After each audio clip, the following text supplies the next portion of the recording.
یہ ہے فیصل آباد کی وہ تاریخی مسجد جس میں مچھلیوں کا ایک تالاب موجود ہے اور نمازی اسی تالاب میں وضو بھی کرتے ہیں۔ یہ جتنا پاکستان پرانا ہے اتنی یہ مسجد پرانی ہے۔ ہر مسجد کا کوئی نہ کوئی نام ہوتا ہے، اس کا بھی نام مرکزی سنی رضوی جامع مسجد ہے، لیکن عوام الناس میں یہ مولانا سردار احمد کی مسجد ہی مشہور ہے۔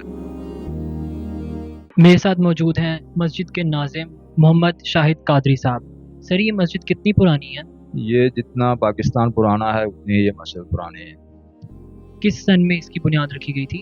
حضرت محدث اعظم پاکستان علیہ رحمہ جب پاکستان کا قیام عمل میں آیا تو آپ ضلع گرداسپور سے ہجرت کر کے یہاں تشریف لائے۔ 1.5 سال آپ وزیر آباد ساروکی میں رہے ہیں۔ 1950 میں یہاں پر نماز جمعہ کا آغاز فرمایا اور 1954 میں اس مسجد کا باقاعدہ سنگ بنیاد رکھا گیا ہے، اور تقریباً 50 سال کے عرصہ میں یہ مسجد جو ہے یہ 2003 میں مکمل ہوئی ہے۔ اس مسجد کی جو تعمیر ہے وہ جن مزدوروں نے کی وہ فیصل آباد سے تھے یا باہر سے آئے تھے؟ یہ ہمارے محلہ محمد پورہ ہے، وہ یہاں کے فیصل آباد کے ہی رہائشی تھے۔ صحیح۔ یہ بڑی تاریخی مسجد ہے، اس مسجد کا کوئی تاریخی واقعہ جو آپ ہم سے شیئر کرنا چاہیں؟ یہ ساروکی کے احباب کا بھی اصرار تھا کہ حضرت صاحب وہاں تشریف لائیں، لیکن لال پور کے احباب کا اصرار تھا کہ حضرت صاحب یہاں تشریف رکھیں، تو آپ نے حضور مفتی اعظم ہند علامہ شاہ مصطفیٰ رضا خان نوری رحمۃ اللہ علیہ کو خط لکھا بریلی شریف۔ تو حضور مفتی اعظم علیہ رحمہ ان دنوں مدینہ شریف میں تھے، تو وہاں سے آپ نے پھر جو ساروکی کا پتہ تھا اس پہ گول دائرہ لگا دیا اور لال پور کا ایڈریس جو تھا وہ کھلا چھوڑ دیا۔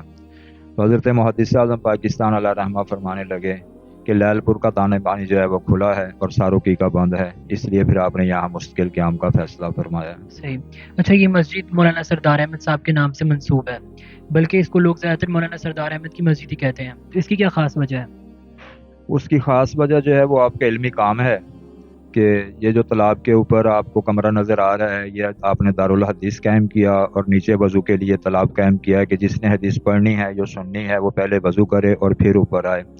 اسی وجہ سے یہ مسجد جو ہے وہ آپ کے نام سے منسوب ہے، حالانکہ ہر مسجد کا کوئی نہ کوئی نام ہوتا ہے، اس کا بھی نام مرکزی سنی رضوی جامع مسجد ہے، لیکن عوام الناس میں یہ مولانا سردار احمد کی مسجد ہی مشہور ہے۔ صحیح۔ اچھا، یہ جو تالاب ہے یہ تالاب میں مچھلیاں بھی موجود ہیں، اس تالاب کی کیا ہسٹری ہے؟ یہ تالاب جو ہے پہلے تو اس وقت پانی کی قلت ہوتی تھی، تو مسجد کی تعمیر کے لیے اینٹیں جو ہیں وہ اس میں در کی جاتی تھیں، اس کے بعد پھر اس میں چپس وغیرہ لگا کے ایک فوارہ لگایا گیا تھا، ایک ٹیوب ویل لگایا گیا جو اس کو تازہ پانی فراہم کرتا تھا، اور بعد میں اس کو وضو خانے کے نام سے منسوب کر دیا گیا۔ لوگ اس سے وضو کرتے ہیں، تو اس میں جو تازہ پانی آتا ہے تو اس میں کیا یہ تازہ پانی آتا ہے اور یہ نکلتا کدھر ہوا ہے پانی؟ پہلے تو یہ تالاب جو تھا یہ 3-4 سیڑھیاں اونچا تھا، لیکن اب جب یہ مسجد کا فرش مکمل ہوا ہے تو اب تالاب جو ہے تقریباً سین کے برابر ہو گیا ہے۔ اب وہاں پہ ہم نے ایک پمپ لگایا ہوا ہے جو مسجد کا ساتھ منسلک ہے، اور وہ جب تالاب صاف کرنا ہوتا ہے تو پمپ اس پانی کو باہر نکال دیتا ہے۔ مولانا سردار احمد صاحب جن کو محدث اعظم پاکستان بھی کہا جاتا ہے، مولانا صاحب نے کون کون سے ادارے قائم کیے؟ آپ نے لال پور میں تشریف آوری کے بعد یہ مرکزی دارالعلوم جامعہ رضویہ مظہر اسلام اور مرکزی سنی رضوی جامعہ مسجد کا سنگ بنیاد رکھا۔ اس کے علاوہ آپ نے بغدادی مسجد گلبرگے، بغدادی مسجد جوالا نگر اور جامعہ مسجد اللہ والی جڑم والا روڈ کا بھی سنگ بنیاد رکھا۔ صحیح۔ علامہ صاحب کا علمی کام، کوئی ان کی کتابیں؟ آپ 4 سال تک دارالعلوم منظر اسلام بریلی شریف میں صدر المدرسین اور 10 سال مسجد بی بی جی میں دارالعلوم مظہر اسلام میں شیخ الحدیث کے بلند پایہ منصب پر فائز رہے۔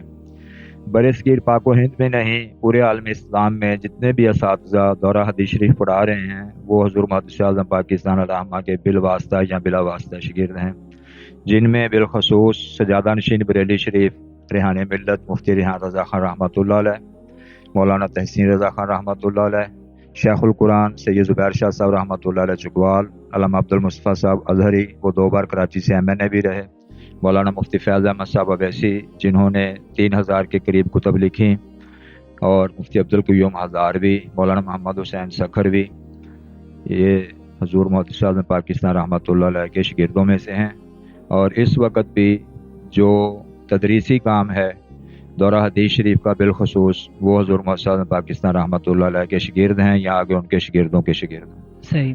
مولانا صاحب کے صاحبزادے جو حاجی فضل کریم صاحب، اور صاحبزہ حامد رضا صاحب جو ان کے پوتے ہیں وہ اس مسجد میں کے انتظامی معاملات دیکھتے ہیں؟